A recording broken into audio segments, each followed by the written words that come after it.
Mr. Cormick.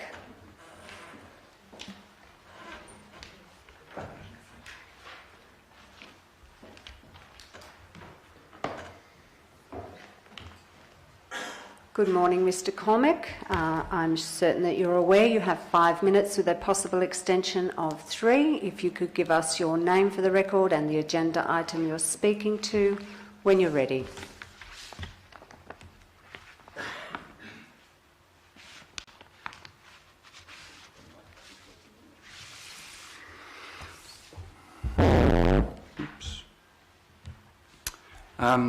Good morning, Mayor, thank you, and good morning everyone else. My name is Peter Cormick. I live in the Jura River Valley. I'm here today to speak about the Code of Meeting Practice, item GMR 19010. Clearly it will not be possible in this presentation to address all the points I have sought to make in the submission and addendum I have already provided to you, and which are to be included as part of my written presentation.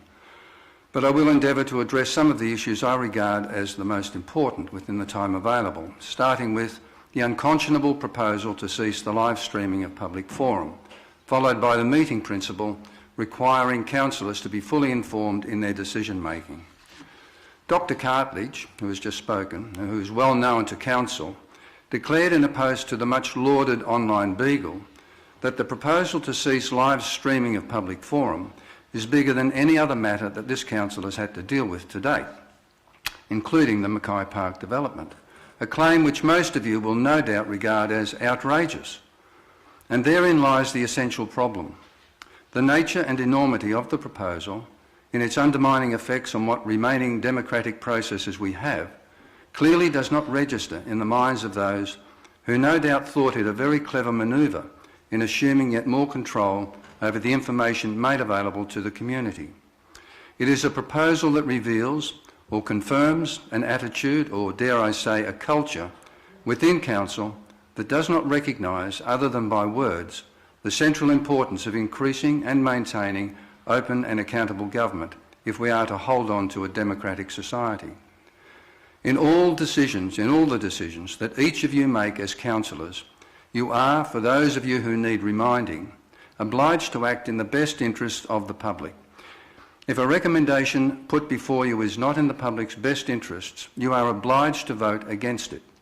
That is the legally binding commitment each of you made when you took office, that you would, to quote, undertake your duties of the office of councillor in the best interest of the people of Eurobodalla Shire, close quote. There are no ifs or buts about it. There is no discretion available. You are obliged to comply. So, in deciding on how you will vote in this matter, in order to keep to your word and comply with the Act, the fundamental question for each of you is it in the public's best interests that it be denied access to the live streaming of public forum? If, as rationality demands, you conclude that it is not in the public's best interests, and that it is in fact diametrically opposed to those interests, then you will be obliged to vote against the proposal. If, on the other hand, you somehow form the view that it is in the public's best interest and you feel compelled to support the General Manager's recommendation with that qualification, then you must at least do the community the courtesy of explaining your reasoning in detail prior to the vote. Please do take us through it. I remind you of the OLG statement that public forums should operate as an input into council decision-making at meetings. The OLG also states, as you know, that meetings of council should be webcast to increase the transparency of council decision-making and allow access to those who may not be physically able to attend meetings. It is therefore a matter of simple logic that public forum sessions, being part of council's decision-making process, must acquire the same status as the meeting itself as far as the need for webcasting of council decision-making processes is concerned. It could not be clearer. If, in spite of the oath you swore or affirmation you made, you steadfastly go with the recommendation to cease webcasting of public forum for what can only be described as fatuous, desperate reasons, you might care to think about your own legacy as a councillor. If you do support the proposal, you will certainly be the talking point at the pub, barbecues and dinner parties, all the way up to the next council election and beyond. And of course, if you are part of a majority, your legacy in this matter will be given a new life when the time comes, as it certainly will, when a future council overturns a decision that can only be described as a blatant act of political censorship. No liberally minded person could possibly support this proposal. There is a need for council to address the causes of the dissent it experiences rather than the symptoms. It needs to move forward, not backwards, to become much more open and proactively so. Please vote as your oath and affirmation requires of you, in the best interest of the people of this Shire. And moving on to other contentious elements of the draft code, in my submission I requested that the meeting principle requiring that councillors be provided with relevant quality information be enhanced to read all relevant quality information. The importance of this enhancement has been strikingly and ironically demonstrated by the absence of highly relevant information from this very report to you. The report contains nothing on the fact that this Shire is surrounded by councils which will continue with webcasting their public forums, at least 5 councils, including Wollongong and counting. Either it didn't occur to staff to investigate just what other councils are doing on this matter, and were therefore... Mr. Cormick, I'm sorry to interrupt. You have gone over your 5 minutes. Councillors, is there a mover and seconder for a 3-minute extension? Moved by Councillor Nathan, seconded by Councillor McGinley. Those in favour? You have a further 3 minutes. Thank you, Mayor. So, either it didn't occur to staff to investigate just what other councils are doing on this matter and were therefore unaware of this information, or were aware but formed the view on your behalf that the information is not relevant to your considerations and chose to withhold that information from you.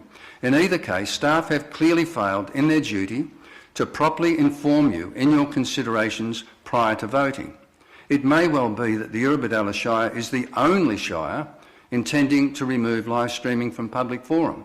You would surely want to know if that is the case. And so I ask that you please enhance the code by amending it to require that in providing you with information in any of the reports presented to you, staff provide you with all relevant quality information, not just that which supports the staff's preferred position. So I'll go beyond what I've written here. There have been examples, I won't go through them now, where the information that has been provided to you has not been all of the relevant information, including relevant legislation. I know in the federal government many decades ago, 40 odd years ago, when I would be writing the occasional cabinet submission, it was absolutely essential that you presented both sides of the story, not just staff's preferred position. And that's what's been missing from what I can see in the reports that council has received. So at the very least, even if this shocking proposal of seeking to cease the live streaming, I would love to see the word all included in that principle that concerns information. If you go to those principles, you'll see the one I'm referring to. It's a simple word, all, no one should object to it. Now turning to public access, I understand the Mayor has very strong feelings about this. I met with her, I met with a few other councillors on this matter, and there are people who do say things that they ought not to say, you might say, but there are things that people say that I believe need to be said, but you, Mayor, and others might find objectionable because they're quite critical. That doesn't mean to say that they're invalid. I see public access as of fundamental importance here. As Trish Halley was saying, it goes right back to the 80s. At one time, people could come in here, simply put their hand up and come down and have a few words, no written thing, just it was an opportunity for the community to meet with their councillors in this fashion. This is a unique opportunity here. It's no good to be saying, oh, well, you know, we're all accessible, or the councillors are accessible with emails and phone calls. You know, that is rather galling. This is the only opportunity to meet with councillors collectively and put a point to them. To take that away is a very, very serious matter, okay? And, you know, you can't say, but it's all going to be presented in text on the website and it's as good as you like. You imagine if parliamentary debates were no longer telecast and everyone was referred to Hansard. You've got to be kidding. You know, you can't do that. This is closing down democratic processes. Thank you, Mr Cormick, your 3 minutes extension is thank you. up. Mr Cormick, councillors, are there any questions? Councillor Nathan. I'm a little bit confused as to procedure. Mr Cormick, with due respect, I was under the understanding that you have to give your presentation a copy thereof. Yes. So when you finished and then continued, do you have a transcript of that? What, when I was ad-libbing there? Yeah. No, but I could do it for you when I watch the telecast. I'll do a transcription and send it in. No, well, I mean, this is where it gets ridiculous, okay? This is about an interaction with my representatives. Even Councillor Brown, who's constantly on his device. I attempt to communicate. No, Lindsay. It's an important opportunity, and it's a silly business to be suggesting that, you know, we can have text in place of this sort of interactive forum. It's wrong.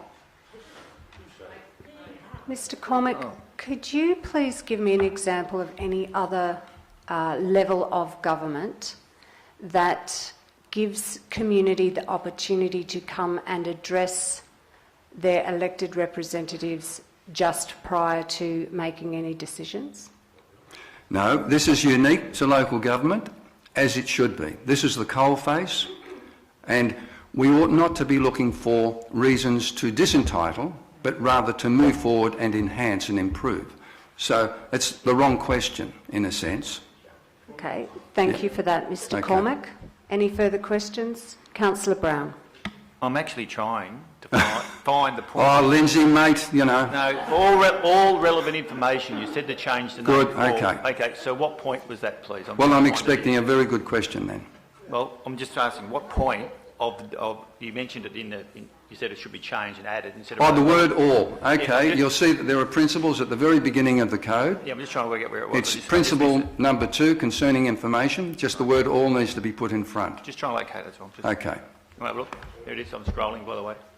Good. No, There's that's no good. other questions, Councillor. Thank you, Mr Cormick. Oh, sorry, my apology. Councillor Nathan. Mr Cormick, thank you, Madam Mayor, through you.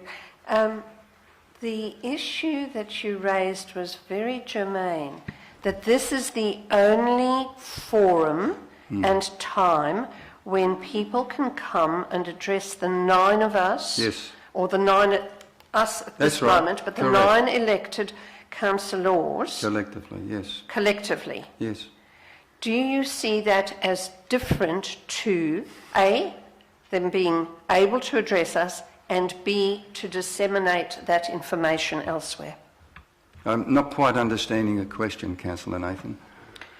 I will be addressing this later myself, but my question to you is, do you see the difference between a public forum, as in using the words loosely, a public location Yes, where you can come, Yes, and I've got that part of it. yeah. right? And the other is the dissemination of the information from that forum elsewhere. Oh, okay, yes. Well, obviously, if we have live streaming, the dissemination is happening immediately and it's archived. So dissemination of information is what this is all about. It's about keeping the community informed, engaged and involved.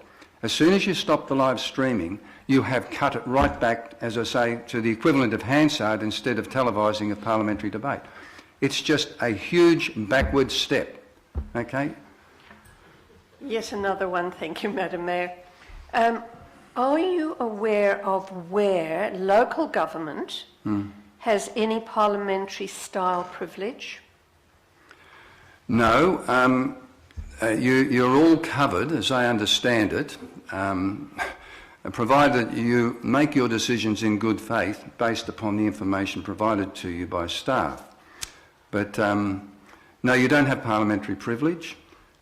You just need to be very careful, maybe acquaint yourselves with the legislation you're working to, that sort of thing. Or one can keep one's mouth closed and say nothing in these meetings and play it safe.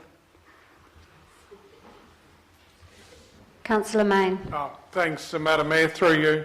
Thanks, Mr Cormick, for your presentation this morning. A wonderful example of the cut and thrust of the value of these opportunities to hear from our community. My question is, I believe you were involved possibly in the initiative for this council to live stream, to be one of the forerunners in New South Wales as a council. Is that the case? And if so, is there anything from the historical perspective you'd like to share as to why this council adopted this practice in the first place? Thanks, Councillor Mayne. I played some part. I lobbied. I was pushing for it. My good friend Councillor Brown was rather opposed to it at the time, but you were, my word, you were. and prior to that, we had Paul Anderson, General Manager previously, and so on. There was a real opposition to it. The problems were questions of defamation, costs, and so on. So staff and councillors, not all councillors by any means, were looking for the reasons why it ought not to occur, rather than how can we make this happen. But eventually it did change with the new council when the mayor came on board, and the Greens and the ERA group, you know, they were all in agreement on governance matters, openness, transparency. So even though they may have shared different values concerning zoning of land and what have you, they did come together on that, and a majority voted, following the lobbying and so on, did vote to bring in the live streaming, and now it's mandatory. I mean, you know, we were behind the times, we came into it, then we were ahead of the OLG requirements. So it was about the transparency thing, and it's an overused word. We're talking about openness. It's about accountability. You people are here because you were elected to be here, whether you wanted it or not. Okay, so it's about being accountable to the people who put you here, not to the staff or their recommendations, but you've got to keep to the oath that you made. It's got to be in the best interests of the community, not in the staff's best interests, no one else's best Thank you, interests. Mr Cormick. I think you've answered the Okay. questions. Councillors, are there any further questions for Mr Cormick? Thank you for your presentation. Thank you, Mayor. Mr Cowell.